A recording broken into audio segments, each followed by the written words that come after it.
निर्माण घोषणा भएदेखि नै चर्चामा रहेको हो चलचित्र बसन्त। बसन्तलाई गायन विधाबाट आफूलाई चिरपरिचित बनाएका प्रकाश सपुतले निर्माण तथा निर्देशन गरेको चलचित्र हो। यस चलचित्रमा उनी मुख्य भूमिकामा देखिँदैछन्। यसैबीच चलचित्र निर्माण टिमले चलचित्र बसन्तको नयाँ पोस्टर सार्वजनिक गरेको छ। सार्वजनिक भएको पोस्टरमा अभिनेता प्रकाश सपुत सहित कलाकार स्वस्तिमा खड्का फिचर छिन्। प्रेमिल भावको पोस्टरमा यी दुई पात्र स्कुलतिर गइरहेको देखिन्छ।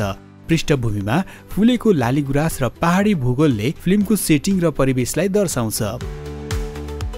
पोस्टर सार्वजनिक गर्दै प्रकाश सपुतले फेसबुकमा लेखेका छन्, जसरी प्रकृतिका विभिन्न रङहरू समेटेर बसन्त ऋतु आएको छ, त्यसरी नै समाजका विभिन्न रङ समेटेर सिनेमा बसन्त तयार भएको छ। ती रङ मध्ये सबैभन्दा सुन्दर रङ हो प्रेमको रङ। बसन्त एउटा सुन्दर प्रेमको रङले बनेको छ। चैत 22 गतेदेखि नेपाल र विदेशमा एकसाथ प्रदर्शनमा आउन लागेको हो चलचित्र बसन्त। यस चलचित्रमा प्रकाश र स्वस्तिमा सँगै प्रहलाद पाल ठकुरी, श्री शिवान्सी, उर्मिला लामगादे, खड्गबहादुर पुन खबपु, अनु बराल, कमलमणि नेपाल, प्रकाश घिमिरे लगायत कलाकारको अभिनय रहेको छ।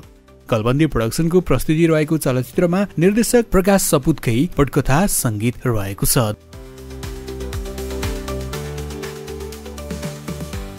दलित परिवारको एक युवकको लेखक बन्ने सपना र त्यसलाई पन्छ्याउन उसले गर्ने संघर्षको कथामा चलचित्र बसन्त निर्माण भएको हो।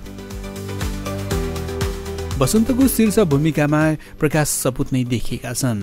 यस चलचित्रको छायाङ्कन प्रकाश सपुतको जन्मथलो बागलुङ साथै काठमाडौँ र तराईका विभिन्न ठाउँमा गरिएको हो। सुजन प्रजापतिले चलचित्रलाई खिचेका हुन्। निर्माण टिमले चलचित्रका समावेश टिजर 2वटा गीत सार्वजनिक गरिसकेको छ।